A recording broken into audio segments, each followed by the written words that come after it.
Udvarban, ahol nem mindegy, szóval... Na de akkor már is egyet több válasz van, mert gondolom az, akik már meg.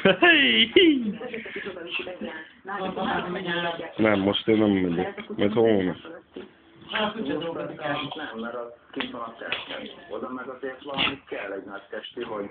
De most belebeszéltem abba a geci videóba véletlen. De nem lesznek a lakásban. Én! Biztos, hogy nem. Nappal beengedem őket, de éjszakára nem fogom, mert ugye már úgy építkezünk, hogy ezzel nem lesznek ajtók, meg mit tudom, meg micsoda.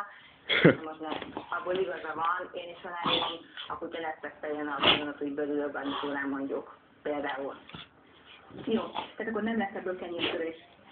Attól nem kell tartani. Nem. Csak akkor lehet probléma, hogyha még egy újabb állat. Ide biztos, hogy nem. De a házat mehet? Lesznek kikötéseink. Ennyi állatot, ez egészen elképesztő.